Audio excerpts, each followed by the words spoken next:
Alors, c'est une grande première. C'est Vinoscopie, épisode numéro 1. Vinoscopie, c'est la radioscopie des vignerons, des indigènes du cru.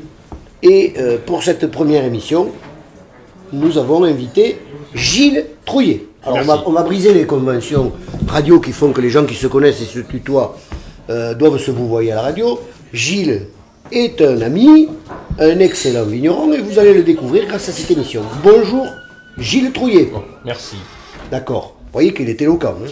Alors Gilles, tu as un métier, au départ c'est faire du vin, tu as une origine et tu as une réalité viticole, vinicole aujourd'hui. Donc d'abord parle-nous de ton métier. De mon métier, vigneron. Je suis vigneron, mais j'ai commencé, il faut peut-être reprendre de façon historique. Et voilà, voilà. Je suis de la vallée du Rhône, d'origine. Je suis quand même né dans les Gros Hermitages. Et c'est en buvant un vieil Hermitage de chez Chavre, qui est maintenant bien vieux. Le fils est moins vieux que le père. Oui, c'était à 79 à l'époque, qui m'a fait décider de changer de voie, parce que j'étais dans le génie thermique et la climatisation qui serait bien utile. Oui, tu aurais pu bricoler quelque chose pour ça aurait été pas mal. Et donc j'ai changé, ça devait être dans les années 89-90, et j'ai commencé à m'intéresser au vin. J'y connaissais absolument rien, même si j'étais dans une région viticole. Mon père faisait de l'arboriculture. Quels fruits produisait-il? Les abricots. Ah voilà, des concurrents des Catalans, déjà. C'était déjà, c'était des vrais concurrents. Et des abricots, des pêches, des cerises. Bref, en tout cas, pas du raisin. Même s'il avait des terres en Gros Hermitage qui auraient pu à l'époque être plantées. Et ça reviendra à la fin de nos discussions parce qu'elles le sont aujourd'hui. Voilà. Et donc j'ai commencé l'apprentissage, j'ai fait un BTS d'œnologie. Et je suis, qu'est-ce que j'ai fait T'étais tout jeune, Ouais, j'avais un peu plus de 20 ans. Je passais un peu par Bandol, chez les Pibarnon. Un stage chez Pibarnon quand même. Et Prado.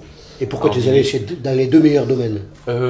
Parce que ça m'intéressait. J'aimais beaucoup les Mourvèdres à ce moment-là. Ah, déjà, tu aimais beaucoup les Mourvèdres. Oui. Et qu'est-ce que j'ai fait après? Après, j'ai fait quelque chose d'assez intéressant qui m'a vraiment lancé. C'est qu'au lieu de faire le service, c'est en pleine actualité, saleté de service national que les nostalgiques. Monsieur était déjà rebelle. Que les nostalgiques ont envie de nous recoller pour nos enfants. J'ai préféré faire 20 mois au lieu de 10 en tant qu'objecteur de conscience. À l'abbaye de Lérins, à Cannes, ce qui était quand même assez intéressant. Tu as fait du vin sur cette île. Et oui, j'ai relancé l'activité, ils voulaient relancer l'activité les viticole, moines. Voilà, les moines de la ville de Lérins à Cannes, et donc j'ai profité pour faire j'y suis resté un peu plus de 2 ans, j'ai fait mon service national, où j'ai eu l'occasion de faire piocher des militaires qui venaient faire des exercices sur les... D'accord, donc objecteur de conscience, sans qu'ils sachent que faisant travailler des militaires, d'accord. Bon, ça c'est intéressant, mais c'est quand même la préhistoire de Gilles Trouillet. Oui, mais c'est fondateur parce que c'est là où j'ai découvert, cette époque-là où j'ai découvert la biodynamie. C'était les années 94 exactement, ou 93. Avec la Loubise Leroy, il y avait un salon à Monaco, qui faisait un salon au Sporting Club, enfin bref, organisé là, où j'ai rencontré Michel Chapoutier. Mais les services d'ordre t'ont laissé rentrer? C'est ça, oui. Ou à Monaco. Oui, au Sporting Club quand même. En tant que religieux, il n'y avait pas de souci. Et j'ai découvert la Loubise, qui m'a parlé de biodynamie à l'époque où c'était pas du tout la mode. Elle avait fait déguster ses vins, j'ai trouvé ça fantastique. Et donc je me suis dit, je vais essayer. Donc j'ai fait mes premiers essais. Je suis allé chercher de la bouse de vache dans les hauteurs des Alpes-Maritimes. Oui, parce qu'à Monaco, la bouse de vache... Oui, non, je travaillais donc à Cannes. À ce moment-là, je faisais du vin chez les moines de Lérins. Et donc j'ai commencé mes premiers préparats. C'est là où je suis passé j'ai converti je suis passé en bio. J'ai fait des essais de biodynamie sur le domaine, le tout petit domaine de l'île qui faisait 30 hectares. Les vignes représentaient 6 ou 7 hectares. Voilà, donc je suis passé en bio et voilà, là c'est vraiment au moment où j'ai basculé. Et là tu rencontres Chapoutier. Je rencontre à peu près en même temps Chapoutier à Monaco, voilà. Chez qui je suis allé faire de la biodynamie pendant presque 20 ans, puisque j'ai été, pour Michel Chapoutier, j'ai travaillé à Châteauneuf-du-Pape, un petit peu, au Beau. À Aix-en-Provence, voilà. C'était pas beau, c'était comment ça s'appelait, terre Domaine des Béates. Ah, les Béates, voilà. Voilà, pendant 2-3 ans. Avant d'atterrir ici, puisque j'étais venu ici avec une amie que tu connais,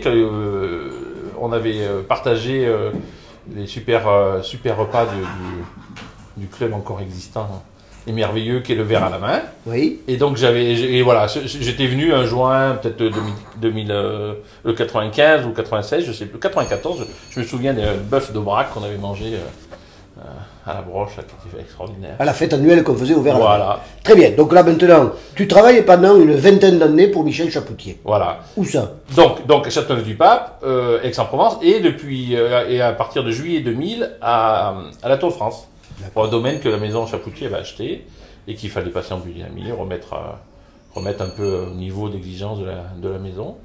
Et donc j'y suis resté 12 ans à la Tour de France. Et en parallèle, à partir de 2002, je me suis acheté 2 petites vignes. Il y avait une de Syrah à Trévillac, presque à 600 mètres d'altitude, sur les granites. Et puis une autre à Mais tu Maurice. pourrais aller dans des salons de Salon vin de de montagne. voilà.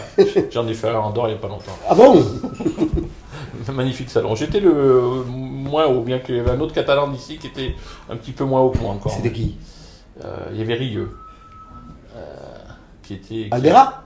Oui, qui a un peu de vigne à Tarerac. Ah d'accord. Ok. Un peu plus bas, parce que moi, celle de Tarerac un petit peu plus bas, Trévillac un petit peu plus haut. Voilà, donc je ne sais plus où j'en étais. Et voilà, donc j'ai travaillé 12 ans. Oui, donc j'ai commencé à faire un petit peu de vin en même temps que je faisais 1500-2000 bouteilles, donc sur une petite parcelle de Syrah, et sur une parcelle à Saint-Paul-de-Fenouillet, de Grenache et de Grenache noir, Grenache gris et Macabeu. Je me souviens de ton 2005. Que j'avais réussi à t'arracher 6 bouteilles, parce qu'à l'époque tu disais je ne peux pas vendre du vin en France, parce que je travaille pour Monsieur Chapoutier, et donc j'avais réussi à t'arracher ces 2005 qui étaient magnifiques. Et oui, pendant 10 ans, j'ai vendu exclusivement aux États-Unis pour ne pas faire de concurrence visible. À ton employeur. Voilà, avec mes 2000 bouteilles. Donc quand même on apprend quelque chose dans cette vinoscopie, c'est que tu es objecteur de conscience. Moi j'ai beau te connaître depuis 20 ans, je ne savais pas ça. Que tu as fait travailler des militaires sur une île tenue par des moines en tant qu'objecteur de conscience, c'est ça, à coups de pioche, d'accord, et que ensuite tu as fait du vin en quelque sorte un peu clandestin. Non, pas clandestin, surtout pas. Non, c'était... Discret, du vin discret. Oui, non, c'est-à-dire que je ne l'ai pas mis en avant, voilà. Non, c'était pas clandestin parce que c'était le sujet de ma dispute avec mon patron au bout de 12 ans. Donc c'est pas du tout clandestin, mais par contre je ne l'ai pas montré, voilà, j'en ai pas fait. Je l'ai vendu exclusivement aux États-Unis, donc il n'était pas visible ici. D'accord. Beaucoup ne savaient pas que je faisais du vin. Bon, alors l'historique, on va considérer que c'est un historique assez complet, même si on fouillait, on découvrait des choses, des pages obscures, des zones d'ombre, des choses comme ça. Mais globalement, quand même, tu es arrivé ici, et moi, quand je t'ai rencontré, j'ai dit, attention, ce type respecte la culture catalane, il essaie de faire du rancio sec. Alors, je ne sais pas si on m'en parlait aujourd'hui, parce que faire le tour de... Moi, ce que je voudrais savoir, c'est, est-ce que tu as douté dans ton histoire, là, de 93 à aujourd'hui, est-ce que tu as douté? Est-ce que j'ai douté? Oui, sans doute, je doute tout le temps, donc au moins 2 fois par jour, mais... plus ça va, je crois que plus ça augmente. Mais tu hésitais entre est-ce que je jeûne 2 fois par jour ou est-ce que je doute. Tu t'es dit je vais douter 2 fois par jour, c'est plus simple. Ouais, je vais peut-être commencer à moins douter, à plus jeûner. Peut-être que ça va aller, mais ça c'est pas certain. Mais oui, forcément, oui, mais pour plein de raisons. C'est un métier difficile, on va pas. C'est le métier, on a un métier agricole, donc qui est soumis à tous les aléas climatiques qui vont crescendo. Et plus les incertitudes commerciales, économiques, c'est pas un métier facile. D'accord. Voilà, donc on doute toujours, mais j'ai jamais douté de. On remet en question toujours ce qu'on fait, par contre. Donc voilà, je sais pas si c'est un doute, mais toutes les années, on vinifie qu'une fois par an, donc je remets en doute chaque fois ce que j'ai acquis et ce que je pense être bon n'est peut-être plus, ni pour moi ni pour les autres. Oui, alors là, moi j'ai été un peu témoin de ça, puisqu'on est allé dans un salon de vin dans le Saumurois il y a quelques mois, et c'est vrai que tu exprimais ce doute. Tu disais, mais est-ce que le vin que je fais, c'est le vin qui plaît aujourd'hui? Oui, alors ça, il faut toujours se le poser, hein, sinon t'es mort avec les armes à la main, mais t'es mort. Mais oui. Après, est-ce que tu es vraiment dans l'évolution de ce qui est le vin aujourd'hui, qui se voit plus du tout de la même façon qu'hier et qu'avant-hier. Tu peux en dire 2 mots, ça, parce que quand même, tu es un professionnel, tu es là depuis 20-30 ans. Il y a des évolutions. Il y a une évolution forte sur les vins avec beaucoup plus de naturel. Ça, c'est un fait que j'avais anticipé. J'allais dire, ça, c'est pas... mais par contre, beaucoup plus léger. Aujourd'hui, on fait beaucoup moins de rouge de table. Est-ce que la question, c'est est-ce que demain, quand je la pose à certains jeunes, ils me disent non, est-ce que demain, on boira encore du rouge à table? Oh là là. Et oui. J'espère ne pas connaître ce monde-là. Et ben, ça arrive à grands pas. J'ai des grands copains amateurs de vin qui me disent, ah ben finalement, quand je regarde bien, je bois presque plus de rouge à table. Non, mais même du vin. Des gens de mon En âge. fait, donc, les gens boivent du vin, mais pas comme un accompagnement de repas systématique. oui, donc voilà, ça a changé. Le vin existera toujours, mais les modes de consommation changent. On le boit beaucoup plus, de façon plus conviviale à l'apéro, mais pas forcément. On se met beaucoup moins à table. Enfin, nous, on se met encore beaucoup à table, mais d'autres plus jeunes se mettent beaucoup moins à table. Et c'est plus vu par un partage, comme les Anglais boivent la bière au pub après le boulot. Je pense que le vin a un peu pris chez nous cette place-là, quoi. Ah, j'ai oublié de te demander, bon, j'aurais dû commencer par ça, mais c'est vrai, tu as une famille, des enfants, quel âge as-tu? Voilà. Mon âge discret, mais je suis encore jeune. Tu n'es pas une femme déjà, donc on peut te le demander. Oui, je sais pas. D'accord. Bon, je vais avoir 50 ans. Tu vas avoir 50 ans, tout jeune. Bon, alors maintenant, on va parler du domaine, parce qu'en fait, c'est ça qui est intéressant. Et dans 5 minutes, on va nous porter une bouteille de vin que nous allons pouvoir déguster en direct. Donc, parle-nous un peu du domaine. Où as-tu des parcelles? Comment s'appelle le domaine? Comment s'appellent les cuvées? Ça s'appelle de mon nom, domaine Gilles Trouillet. Donc, j'ai commencé en 2002, les premières cuvées, avec la cuvée boréale, celle dont tu parlais, le Syrah de granit à 500 mètres d'altitude, enfin 600 plutôt, et des grenaches qui s'appelaient l'Esprit du Temps, des très vieux grenaches que j'avais récupérés, que j'ai toujours, à Saint-Paul-de-Fenouillet, et également une cuvée de blanc, l'imprévu, puisque j'avais acheté des vignes qu'on m'avait vendues comme grenache noire, et je me suis aperçu que c'était les gris. Au mois d'août, ou au fin juillet, quand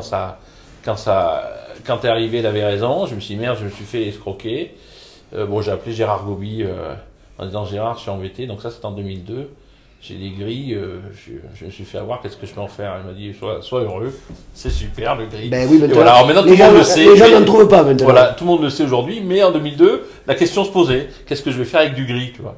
Donc c'était pas si évident, bon pour Gérard ça l'était, mais pour d'autres ça ne l'était pas. Et les blancs étaient arrachés à l'époque, hein. On a arraché les blancs, des gris, on a arraché plein de choses, des vieux macabeux.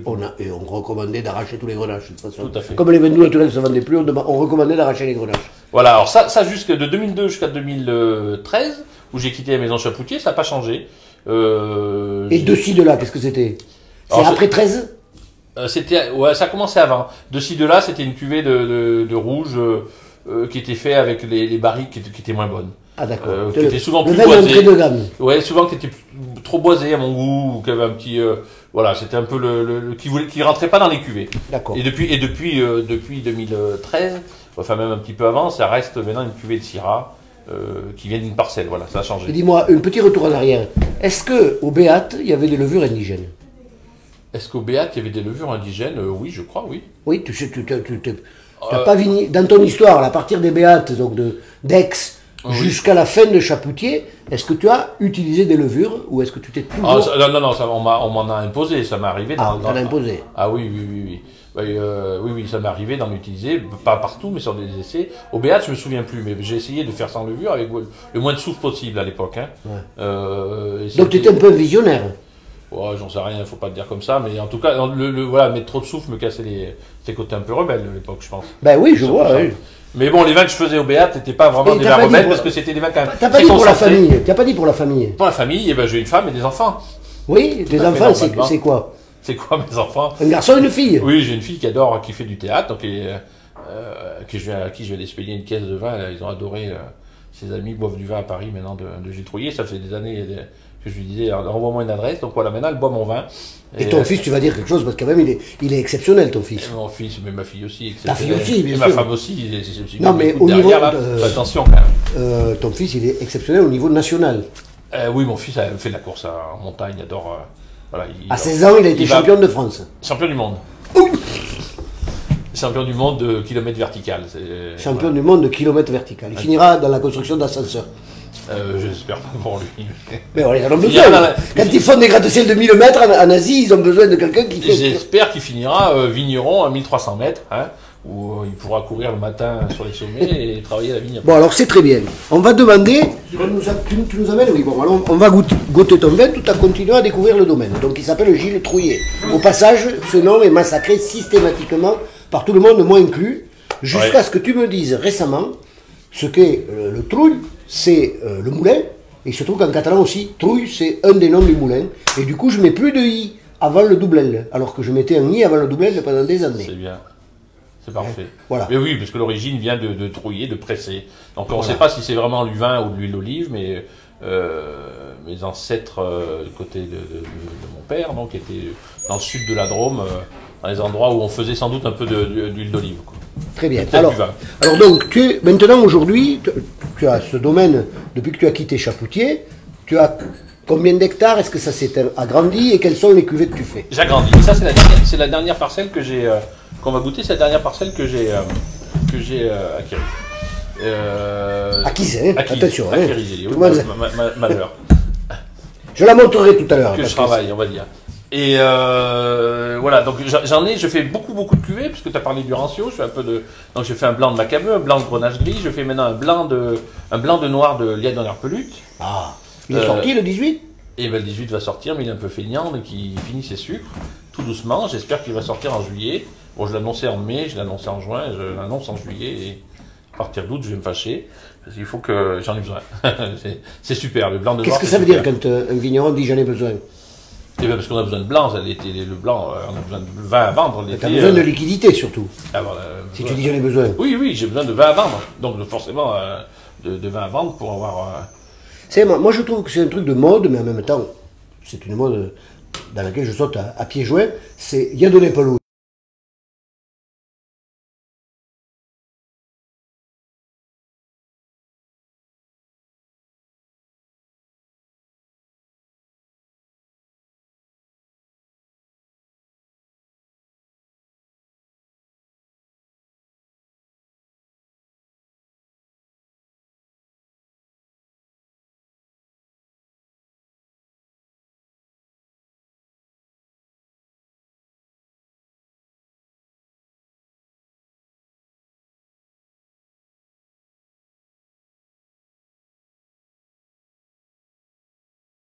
Actuellement, tes principales cuvées, c'est quoi alors? Donc c'est l'ultime. La première, c'est l'ultime cuvée de Syrah sur les granites, de Syrah tendre, on va dire. De toute façon, voilà, j'essaie de faire quelque chose qui est assez facile et qui quand même la profondeur de ces terroirs-là. J'ai la cuvée de là qui est aussi de la Syrah, de vigne plus âgée, qui est un petit peu plus concentrée, c'est plus un vin d'hiver. Je fais l'esprit du temps, donc le grenage de vignes qui ont une centaine d'années.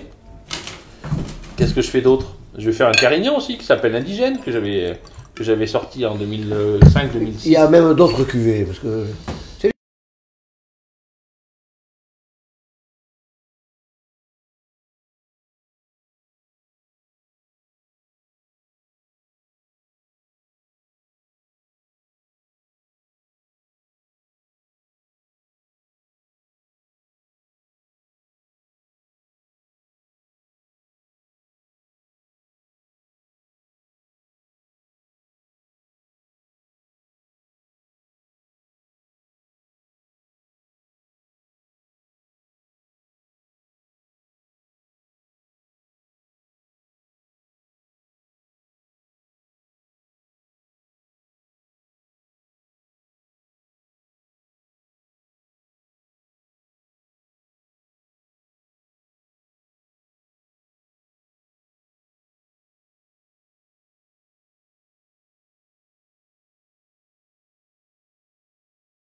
Et j'ai pas envie d'en faire. J'ai des blancs, mais tu vois, j'en ai pas beaucoup. Et je veux faire des vins rouges qu'on puisse boire l'été. J'en avais pas. Bon, il en existe plein, mais moi j'en avais pas. Et donc j'en avais pas, mais j'avais pas en quoi en faire en fait, parce que c'est pas avec des grenaches qui on s'entend, qui te donnent 10 hecto-hectares que tu peux faire ça. C'est impossible d'avoir Donc là, de la c'est légèreté. fait avec. C'est fait avec des grenaches que j'ai acquis en 2010. Acquéri. En 2018 et sur lequel j'ai pu faire, voilà, c'est des grenaches qui sont à Tarerac, à un peu plus de 500 mètres Ah oui, je d'altitude. vois très bien, qui avant appartenait à une dame qui est vigneronne assez connue en Provence. Rien à voir. Ah, c'est pas elle? Pas du tout. Pas du tout. C'est pas loin quand même. Ça aurait pu, mais c'est pas du tout ça. Et donc c'est des grenaches qui ont 25-30 ans, qui donnent quand même un petit peu de raisin, dans un endroit qui est un petit peu plus frais. Donc j'avais envie de faire une cuvée légère, qui est à la fois, même si c'est rouge, ni un rouge, mais ni un blanc, mais pas un rosé. Voilà. Donc c'est un rouge léger, c'est très à la mode, et moi j'adore. Et j'ai voulu faire un rouge qui avait un nez de blanc. Alors, tu En me fait, diras si ça le... c'est un rouge de frigo. Moi j'appelle ça, c'est la catégorie rouge de frigo. qu'on peut boire frais, parce qu'il y a très peu de tanin, mais que j'ai voulu avec des arômes de Alors blanc. c'est vrai que de toute façon, faut savoir que la majorité des gens ignorent que quand tu fais une dégustation à l'aveugle d'un rouge et un blanc, beaucoup de gens ne reconnaissent pas le blanc du rouge quand ils n'ont pas vu la couleur. Et là, c'est encore plus marqué, puisque... Alors ça, c'est un petit peu technique. Ouais, c'est un peu pomme, c'est un peu... Je l'ai voulu, il y a un peu de végétal, il y a un peu de fleurs blanches. De fruits blancs et de fleurs blanches. Voilà, je voulais pas qu'il y ait de petits fruits rouges. Et il n'y a pas de tanin en bouche, donc on est vraiment dans deux... Voilà, et ce que je voulais surtout pas, donc là, c'est quand même, le raisin donne l'essentiel de la qualité du vin, mais il y a de la technique, c'est-à-dire que je voulais pas faire un vin avec des petits fruits rouges.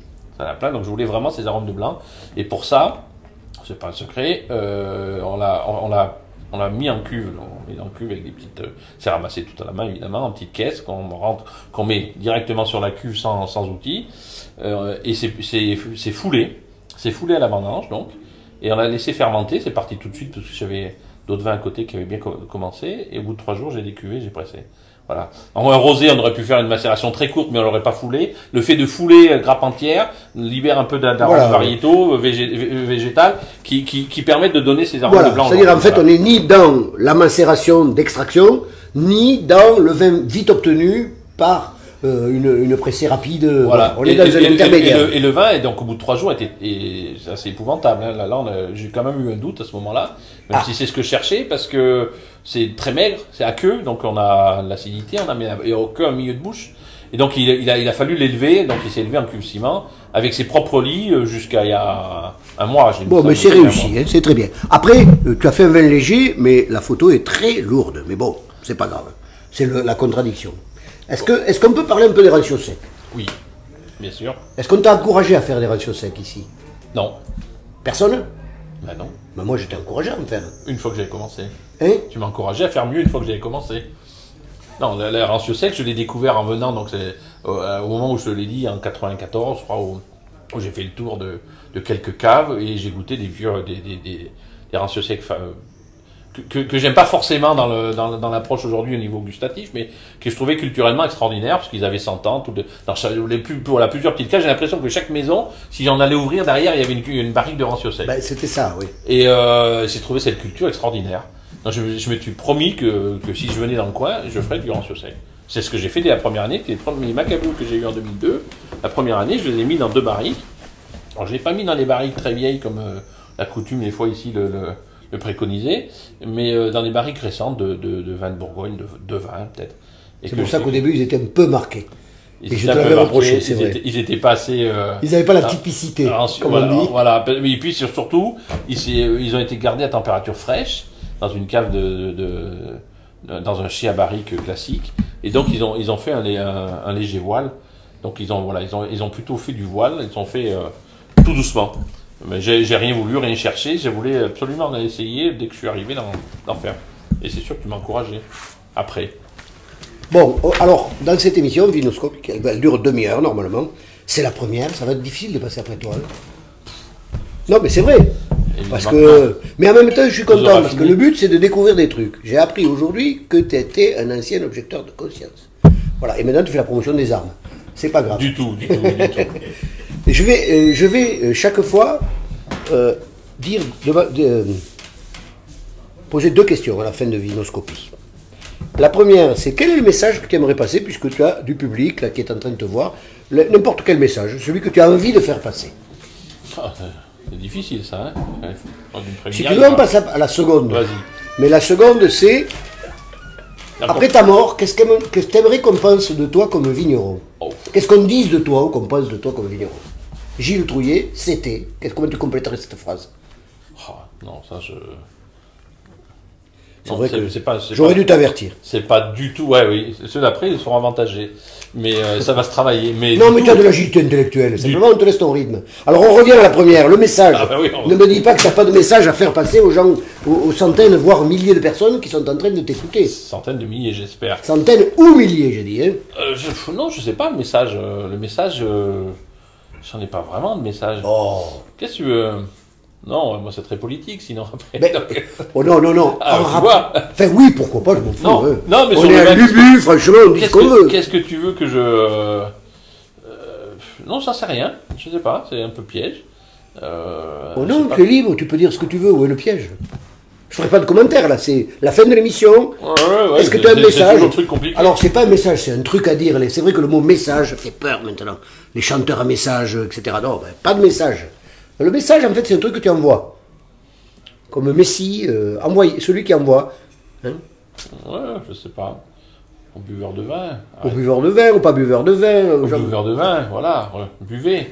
Buvez, regardez. Buvez, alors voilà. Buvez et regardez pas l'étiquette, ni la tête du bonhomme. Eh ben voilà. Enfin, celle-là, elle est intéressante à regarder quand même. Ouais, mais c'est très bien que tu viennes de passer un message. Buvez, regardez pas l'étiquette, ni la tête du bonhomme. Ça, c'est le message de Gilles Trouillet, notre invité de Vinoscopie aujourd'hui. Victime de grossophobie régulière.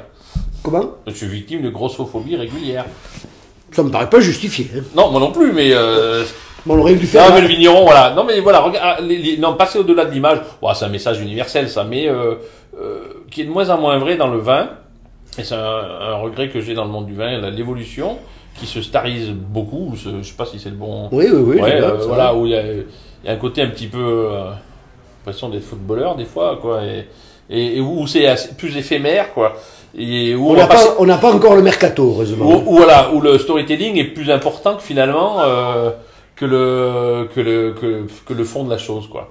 Ou le fond des personnes, je sais pas comment on peut le dire, mais c'est vrai. Voilà. C'est plus en fait, c'est un regret le message que tu nous envoies, c'est un regret. Intéressez-vous plus à la vérité de la personne. C'est un regret, voilà, en disant, voilà, attention. Sinon, on va être dans le milieu comme de la pub, ça va être vachement moins sympa. Bon, et un petit effort. T'aimerais qu'on dise quoi? Gilles Trouillet, ça c'est tragique. Putain, qu'est-ce qu'il était lourd à porter le jour de son... Voilà, je sais pas, qu'est-ce que... Bon. Non, qu'il a fait... Non, j'en sais rien, au niveau du vin, je compte pas laisser une... Je fais pas ça pour laisser une mais personne. Si, on te demande un effort, oui, d'accord. Oui. Mais c'est bon. Moi, non, je promets que j'ai pas cette ambition-là. Moi, quand je te présente, je suis très réducteur, et je le regrette. Je suis en train de réaliser aujourd'hui à quel point je suis réducteur. Je dis... c'est un excellent vinificateur. Or, ça, c'est réducteur. Parce qu'en fait, grand technicien, ça, c'est aujourd'hui, tu as les